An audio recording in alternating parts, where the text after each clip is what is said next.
हाँ जी, welcome back students. सत श्री अकाल, नमस्कार, आदाब। बेटा हमने लास्ट लेक्चर में डाइवर्जेंस थ्योरम की थी, Gauss divergence theorem, very important. और बेसिक सारे सीख लिए हुए हैं, ग्रेडियंट डाइवर्जेंस कर्ल की बात कर ली हुई है। तो अब हमारा नेक्स्ट लेक्चर है, जो हमने नेक्स्ट टॉपिक है जिसमें हमने सीखना है स्टोक्स थ्योरम के बारे में। क्या होता है, कैसे काम करता है, थोड़ा बहुत आइडिया मैंने पिछले में दिया था।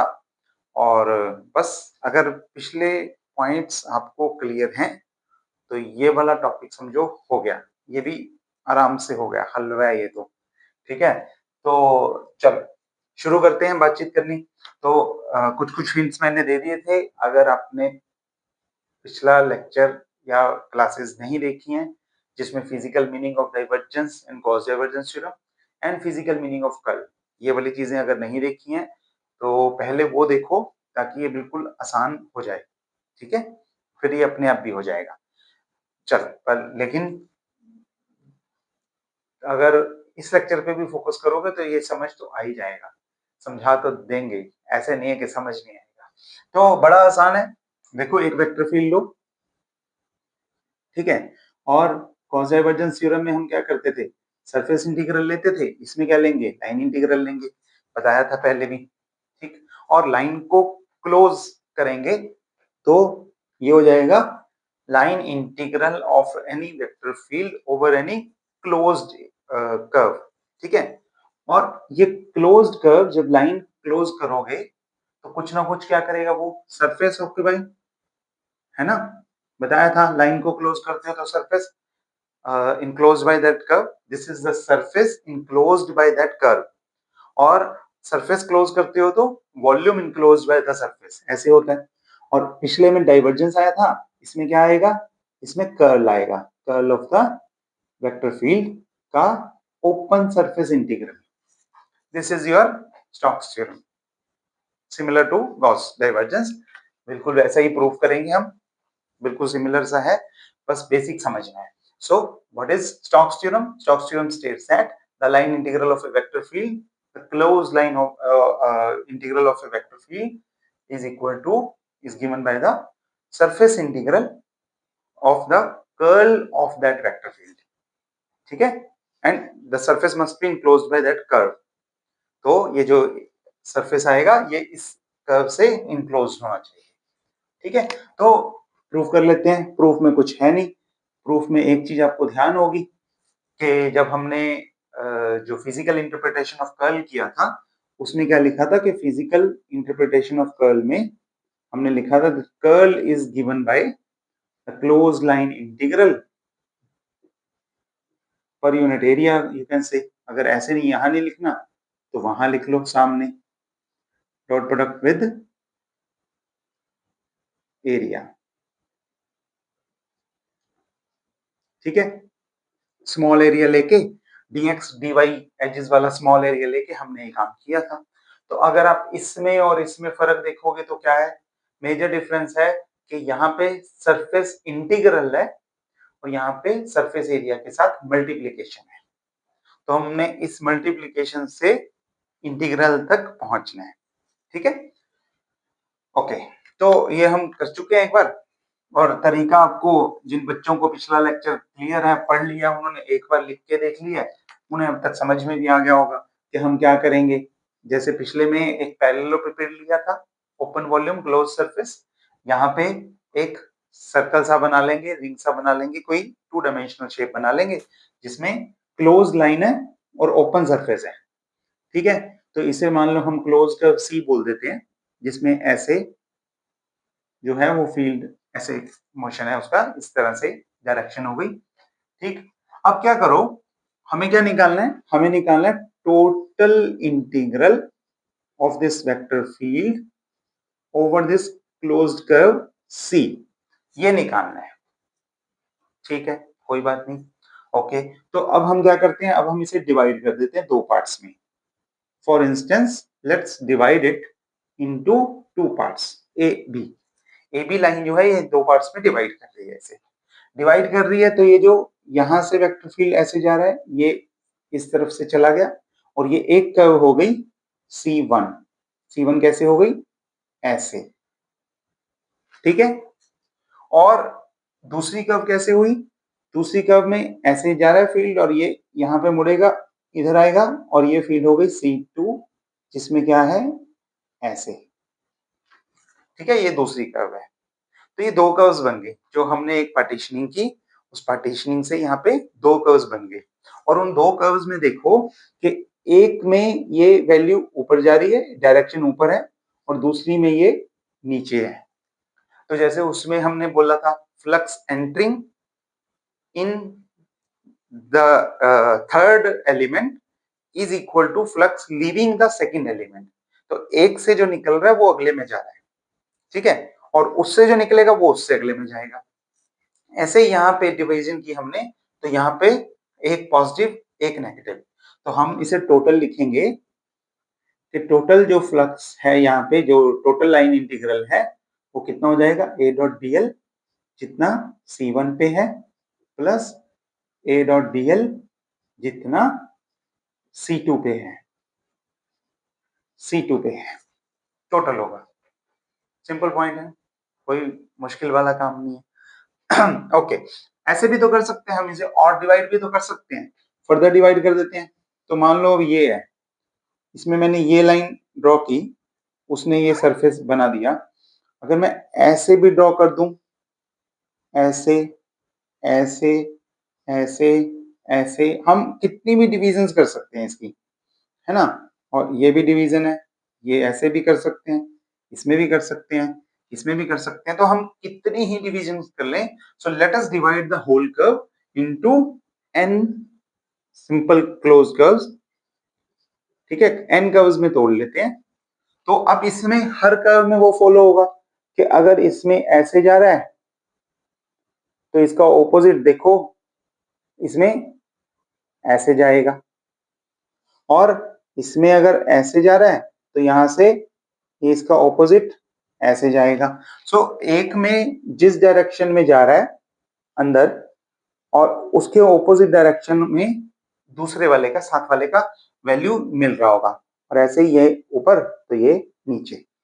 तो इसमें भी सेम रूल, अगर आप इसे दो में डिवाइड कर रहे हो तो दो में लिखते हो, और यहाँ a डॉट dl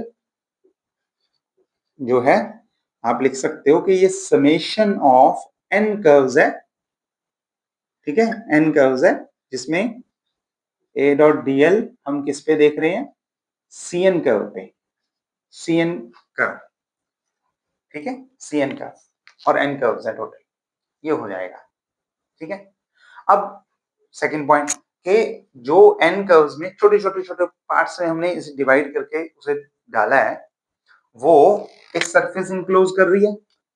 इसका मान लो C1 का सरफेस कौन सा है, S1, स्मॉल सरफेस है तो DS1। तो हम इस चीज को फ्रॉम द फिजिकल इंटरप्रिटेशन और फिजिकल सिग्निफिकेंस ऑफ कर्ल की फॉर्म में लिख सकते हैं। कैसे लिखेंगे, समेशन n, और यहाँ पे लिखेंगे हम साथ में a डॉट dl का line integral, close line integral can be written as curl of a with dot product with surface area, multiply कर रहे हैं इसमें, और nth surface area. C1 curve किसको बना रही है, DS1 को, C5 कर्व किसको बना रही है, DS5 को, nth कर्व क्लोज करेंगे तो क्या बनेगा, nth सरफेस एरिया, छोटा सा small area.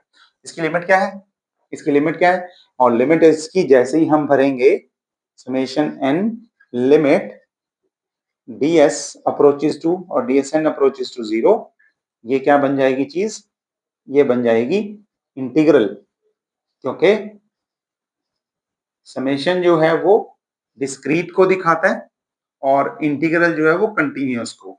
So when this approaches to 0, it gives you infinite numbers of small surfaces, and that is from discrete we are switching towards the continuous mode, and ये यहां से हम यहां से move कर गए इस पे, यहां इसे हम इस फॉर्म में लिख सकते हैं।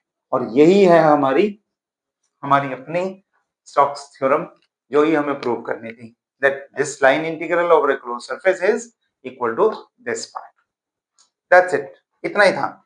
बड़ा सिंपल सा प्रूफ है, छोटा सा प्रूफ है। आ जाता है आर्टिकल, इंपॉर्टेंट आर्टिकल है। Stokes theorem, Gauss divergence theorem दोनों अच्छे हैं, ठीक है। अब उस पे हम आगे कुछ न्यूमेरिकल्स करेंगे, लेकिन उससे पहले देख लो इसे अच्छे से, आराम से चेक कर लो, कोई दिक्कत तो नहीं है। किसी पॉइंट में कोई ऑब्जेक्शन लग रही हो, लिख के रख लो, डाउट में डाल दो, चैट में डाल दो, जैसे भी। ओके, एक छोटी सी चीज और करवा रहा हूं पहले, ठीक है, और उसके बाद जो है हम आगे बढ़ेंगे अपने इनकी एग्जांपल्स पे। इनकी एग्जांपल्स पे स्टोक्स थ्योरम की एक दो क्वेश्चंस करवाऊंगा जो इंपॉर्टेंट है बड़े, और करने आपको आते होने चाहिए। कर लें शुरू, देखें।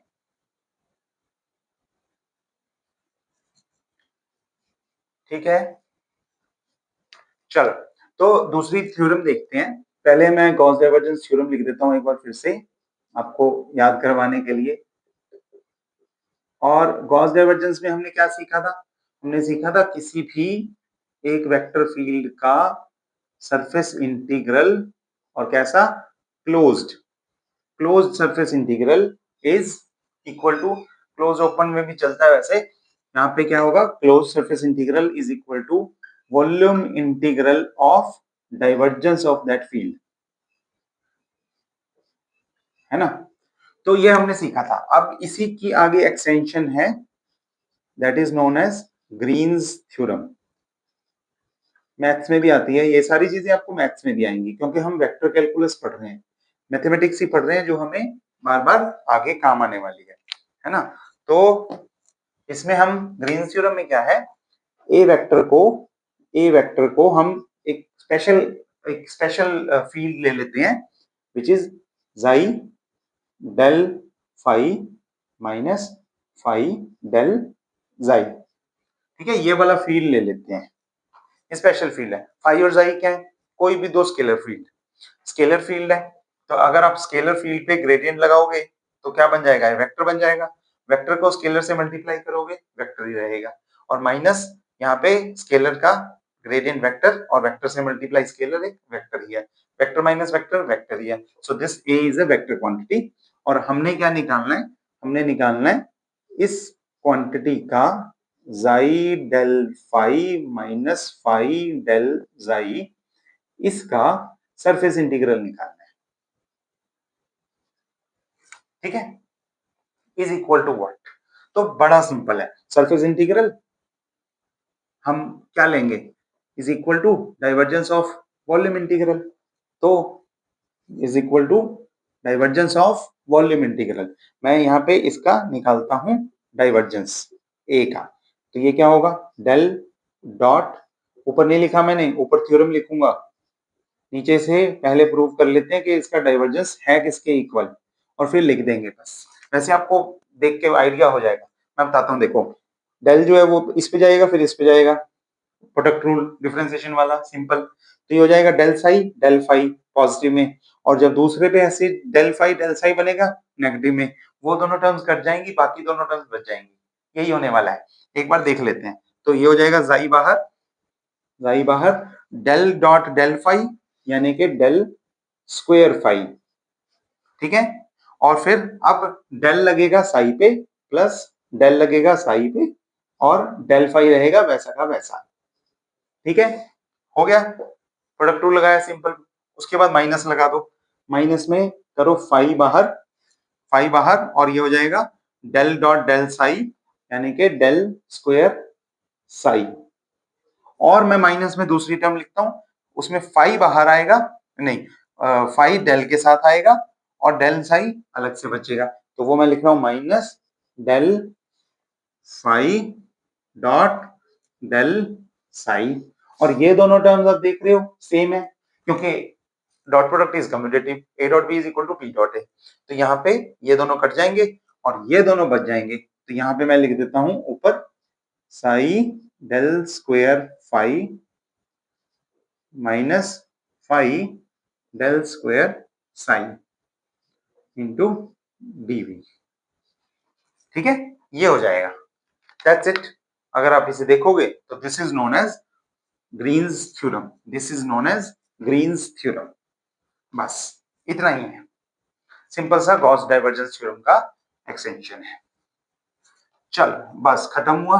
अब हम एक दो क्वेश्चंस देखते हैं, अच्छे अच्छे क्वेश्चंस हैं, थोड़ा प्रैक्टिस भी मांगते हैं, थोड़ा ध्यान भी रखना पड़ेगा, और स्टोक्स थ्योरम पे एक दो क्वेश्चंस कर लेते हैं। ठीक है, तो हमारा ये चैप्टर और ये वाला पार्ट खत्म हो जाएगा, basic ideas of vector calculus का। तो क्या करें, एक फील्ड ले लेते हैं। फर्स्ट क्वेश्चन करवाता हूँ आपको, पहले सिंपल सा क्वेश्चन करवा ले, सिंपल सा कर लेते हैं। माइनस क्या लूं, कुछ आई कैप के साथ ले लेता हूँ और कुछ जे कैप के साथ ले लेता हूँ, क्रॉस ले लिया मैंने, ऐसा कोई फील्ड ले लिया। ठीक है, अच्छा न्यूमेरिकल है, ध्यान से देखना। ठीक, तो कौन सा सरफेस लें, ये तो हो गया, एक्स और वाई दे दिया हमें, सरफेस भी दे देते हैं। सरफेस मान लो मैं सर्कल ले लेता हूँ, x square plus y square is equal to r square, इस सरफेस पे चेक करना है। और z की वैल्यू क्या लें, सरफेस में z कुछ भी हो सकता है, हम 0 ले लेते हैं। ठीक है, मतलब प्लेन भी किसी z की किसी पर्टिकुलर वैल्यू पे हो सकता है ना। ये इक्वेशन है सर्कल की, आपको पता लग रहा है एक लाइन ने क्लोज सरफेस बना लिया, किस तरह का, सर्कल टाइप बना लिया, लेकिन वो सर्कल यहां भी हो सकता है और यहां भी हो सकता है। ये प्लेन में और ये प्लेन में क्या फर्क है, ये z इज इक्वल टू 0 पे है, तो ये z is equal to sum 1 2 3 किसी वैल्यू पे है। नीचे भी हो सकता है, z इज इक्वल टू -1 पे, कहीं पे भी। तो हमने क्या लिया, z का प्रॉब्लम ही बाहर कर दिया, z इज इक्वल टू 0 लेके खत्म किया उसे। ठीक है, अब वेरीफाई करो Stokes theorem, Stokes theorem verify करो कितना होगा आंसर। तो चलो देखते हैं, पहले क्या करें, कर्ल निकालने के लाइन इंटीग्रल निकालने, लाइन इंटीग्रल निकाल लेते हैं। चलो लाइन इंटीग्रल निकाल लो। तो अगर आप स्मॉल डीएल लोगे, डीएल कितना आएगा, कोई भी हो, और आएगा डीएक्स आई कैप प्लस डी वाई जे कैप। ठीक है, और ई डॉट डीएल कितना आएगा, ई डॉट डीएल आएगा, यहां पे लिखोगे आप माइनस वाई आई कैप प्लस एक्स जे कैप डॉट स्मॉल जो लेंथ है dx आई कैप प्लस dy जे कैप। ठीक है, और ये dx dy और ये इंटीग्रल हो गया। ठीक है, इसे जब सॉल्व करेंगे तो i with i j with j, dot product ऐसे ही देखते हैं, तो ये हो जाएगा y minus y with dx plus x with dy। अब इसमें लिमिट्स कहाँ है, x और y की, एक्स और वाई की लिमिट्स हम ले नहीं सकते, जब तक वो नहीं लेंगे तब तक इंटीग्रल कैसे निकाल लेंगे, है ना। तो ये भी एक प्रॉब्लम है। इस प्रॉब्लम का सॉल्यूशन क्या है, सोचो सोचो, दिमाग के घोड़े दौड़ाओ, अपना आंसर बताओ, फिर मैं बताऊंगा क्या सॉल्यूशन है। सॉल्यूशन ये है कि जब सर्कल की इक्वेशन दी हुई है तो आप कोऑर्डिनेट्स चेंज करो ना। पिछली क्लास में पढ़े थे, कौन से कोऑर्डिनेट्स में जाओगे, जब प्लेन में कर्व सर्कुलर इक्वेशन है तो आप चूज करोगे पोलर कोऑर्डिनेट्स। ठीक है, पोलर कोऑर्डिनेट्स कौन से होते हैं, x is equal to r cos theta, r और थीटा होते हैं प्लेन पोलर कोऑर्डिनेट्स, पढ़ा हुआ है, लास्ट टाइम पढ़ाया था।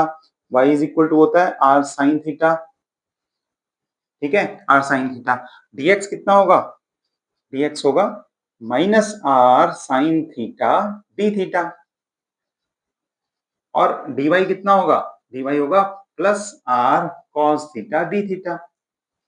अब इन कोऑर्डिनेट्स में आप चेंज कर दो, चेंज करोगे तो ऊपर क्या बन जाएगा, देखो यहाँ पे क्या बनेगा, यहाँ पे बनेगा ई डॉट डीएल, ई डॉट डीएल, और हमारे पास आ जाएगा माइनस वाई, यानी कि इंटीग्रेशन ऑफ माइनस वाई कितना है, r sine theta, r sine theta. ठीक है, इंटू क्या आएगा, dx, इंटू dx कितना है, dx is minus r sine theta d theta, this thing multiplied with minus r sin theta d theta, okay, plus plus x, x कितना है, x है हमारे पास r cos theta, r cos theta multiplied with dy, dy is r cos theta d theta, r cos theta D theta, right. अब आप देखो इसमें सिर्फ variable कौन है, डी थीटा। डी थीटा की लिमिट क्या होती है, 0 टू 2 पाई, पढ़ा हुआ है। प्लेन पोलर कोऑर्डिनेट्स याद करो वो दिन जब पढ़ाया था, प्लेन पोलर कोऑर्डिनेट्स, फिर स्फेरिकल पोलर कोऑर्डिनेट्स पढ़े थे, अभी वो नहीं आए, अभी तो सिर्फ प्लेन पोलर है। ओके, ये माइनस माइनस क्या हो जाएगा, plus R into R, R square sine theta into sine, sine square theta, और ये हो जाएगा डी थीटा, और ये हो जाएगा r square cos square theta d theta. तो आपको समझ में आ गया होगा अब तक तो कि 0 to 2 pi, r square common है, डी थीटा कॉमन है, और साथ में कौन बचेगा, sine square theta plus cos square theta, और वो कितना होता है, 1 होता है। तो ये तो गया, बाकी क्या बचा, आर स्क्वायर कांस्टेंट है, तो ये बचा आर स्क्वायर, और अंदर बचा सिर्फ डी थीटा का इंटीग्रेशन फ्रॉम 0 टू 2 पाई, और डी थीटा का integration is theta, theta from 0 to 2 pi मतलब 2 पाई माइनस 0, यानी कि ये हो जाएगा 2 पाई आर स्क्वायर, ये हो जाएगा 2 पाई आर स्क्वायर।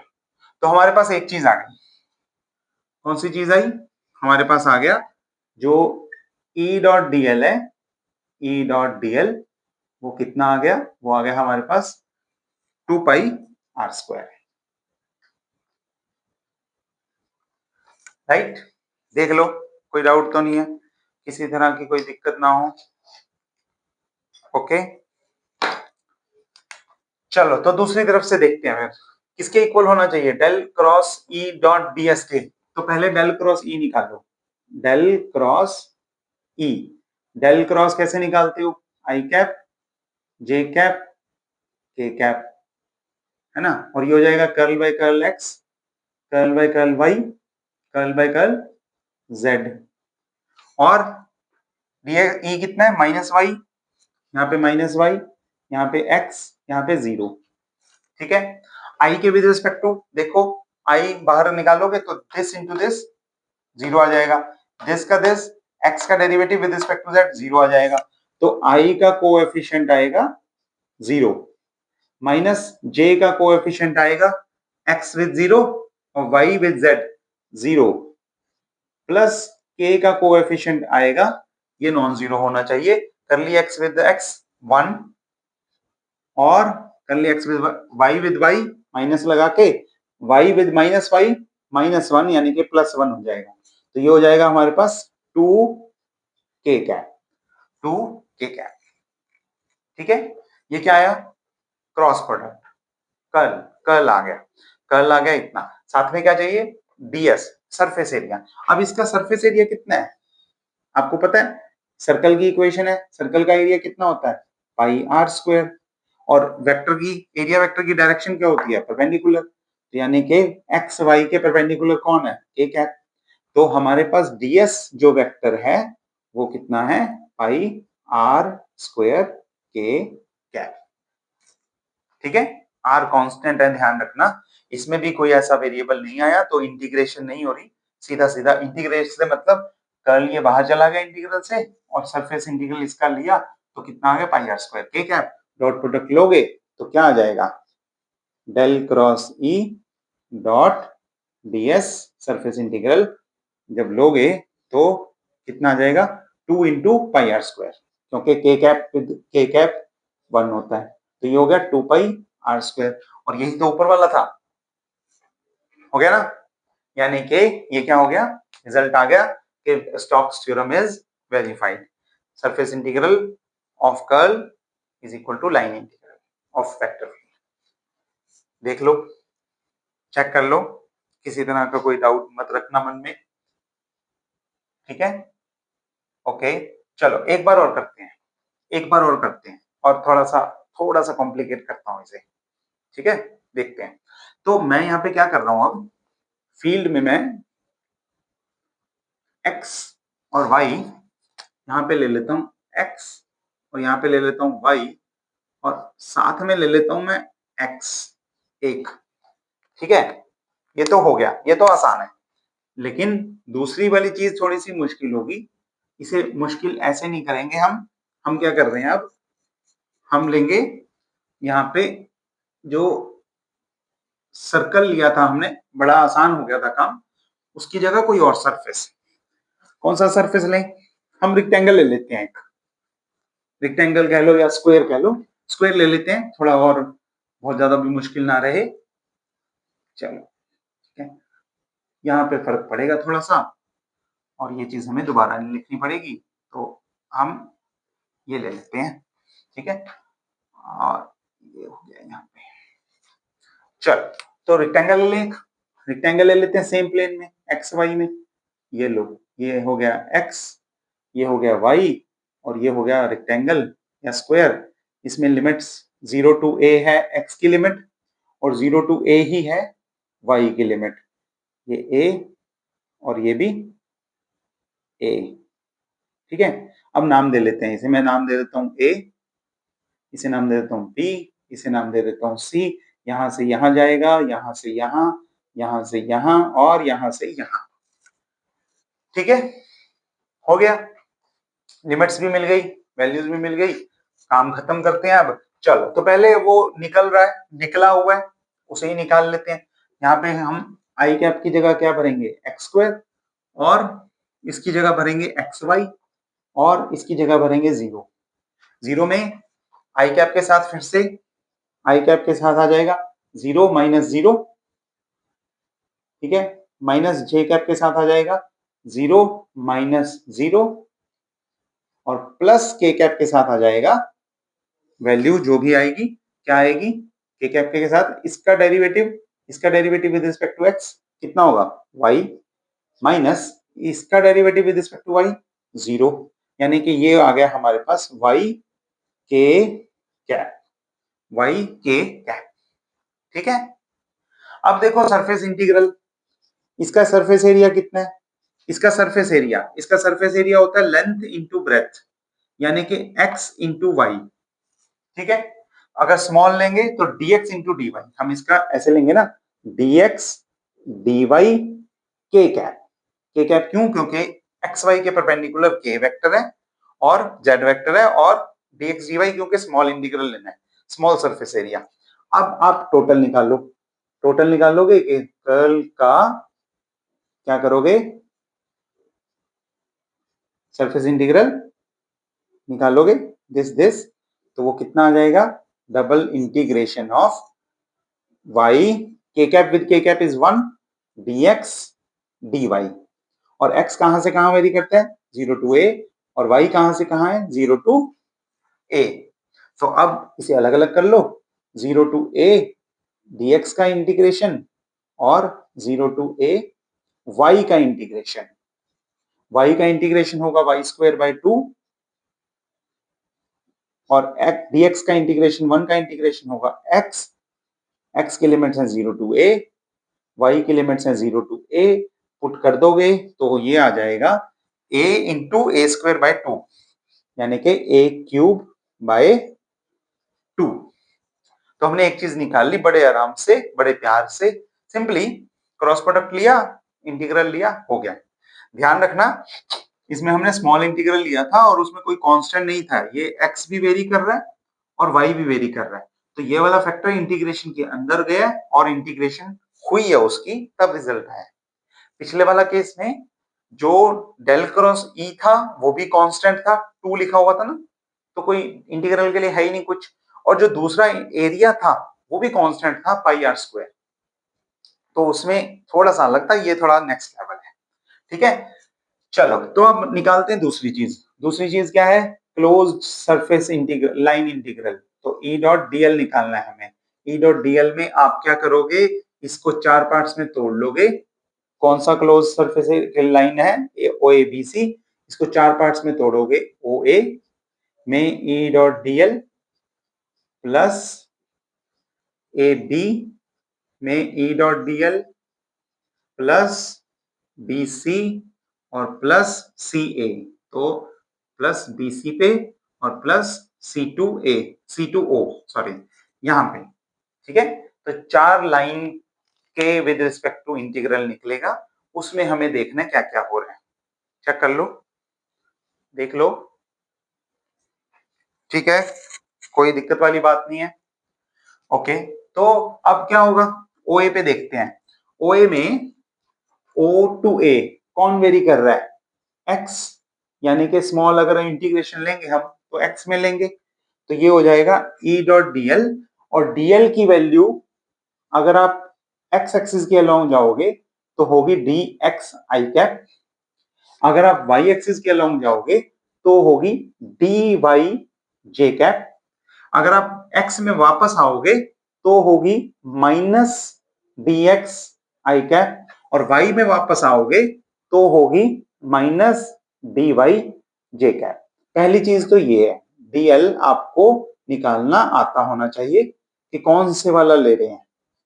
ठीक है, मतलब माइनस आप दूसरे में भी तरफ डॉट प्रोडक्ट में भी एडजस्ट कर सकते हो, ये कह के कि cos 180 एंगल है तो -1 आया है, cos 0 एंगल है मतलब ई इस तरफ जा रही है आई कैप में और डीएल भी इसी तरफ जा रहा है तो cos 0 वापस आ रहा है तो cos 180, जैसे मर्जी मैंने सीधा ही लिख दिया उठा के यहाँ पे।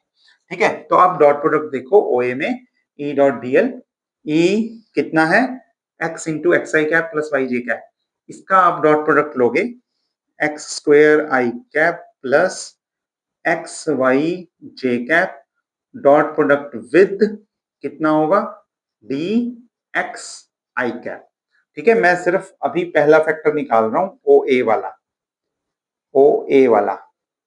तो अब आप देखो इसमें x की लिमिट्स आएंगी सिर्फ dx, सिर्फ dx है ना, y में तो कोई चेंज नहीं है। y कितना है इस लाइन पे, y कितना है 0 है, इस पूरी लाइन पे y 0 है, तो यहाँ पे सिर्फ dx आई है, यानी कि और लिमिट्स किसकी हैं 0 टू a लगेगी। ठीक है, 0 टू a। तो मैं यहाँ पे ये भी माइनस भी हटा ही देता हूँ, कंफ्यूज मत होना अगली बार के लिए। इस लाइन पे x वेरी कर रहा है और इस लाइन पे y वेरी कर रहा है, इसका i विद i लोगे तो x square into d x हो जाएगा, तो हो जाएगा 0 to a x square d x, उसका इंटीग्रल कितना होगा एक्स क्यूब अपॉन 3, और लिमिट्स भर दोगे 0 टू a तो आ जाएगा a क्यूब अपॉन 3। यह है पहला इंटीग्रल। अब दूसरा लो, दूसरा इंटीग्रल लोगे आप ए बी, ए बी में क्या होगा पूरा नहीं लिखूंगा, जरूरत नहीं है, आपको समझ में आ गई होगी बात। यहाँ dx की जगह dy j कैप हो जाएगा, तो j कैप को j कैप से मल्टीप्लाई करेंगे तो ये हो जाएगा integral 0 to a, y 0 to a जा रहा है और x y into d y, J cap with j cap. ठीक है, और इसका इंटीग्रल लोगे तो कितना आएगा x वाई स्क्वायर बाय 2, और लिमिट क्या है 0 टू a, ये y की लिमिट है।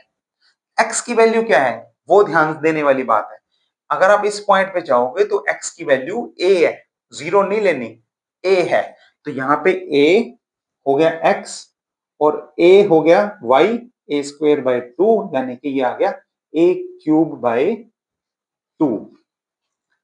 ठीक है, ये दूसरा फैक्टर है। एक बार फिर से, अब वो बी टू सी जाओ, बी टू सी जाओगे, बी टू सी तो ई डॉट डीएल, अब क्या होगा फिर से वही एक्स फैक्टर बचेगा, एक्स फैक्टर बचेगा, ये वाली टर्म बचेगी, लेकिन अब लिमिट्स क्या है एक्स ए से लेके 0 तक आ रहा है, तो या तो लिमिट्स चेंज कर लो यहाँ पे a टू 0 जो कि आपको दिख रही है, यहाँ पे x की वैल्यू a थी यहाँ पे 0 है। ठीक है, या फिर माइनस एक्स ले सकते थे, उल्टा दिखा दिया, पर ये वाला भी ठीक है। तो अब क्या होगा एक्स स्क्वायर डीएक्स का इंटीग्रल और a टू 0 ये आ जाएगा x cube upon 3 from a to 0, और ये हो जाएगा माइनस a क्यूब अपॉन 3। ठीक है, फोर्थ टर्म भी लिख लो, फोर्थ टर्म है c टू o, इसमें भी आएगा जो फोर्थ वाला टर्म है वो सेकंड वाले से मैच करेगा, तो यहाँ पे ये वाली लिमिट आएगी, कितनी आएगी x y square by 2, x y square by 2, और limit is from a to 0, लेकिन वो तो एक y की लिमिट है, और x कितना है इसमें, x इस लाइन पे x की वैल्यू कितनी है 0 है, 0 है तो ये पूरा हो जाएगा 0। ठीक है, चारों अलग अलग लाइन इंटीग्रल हमने निकाल लिए।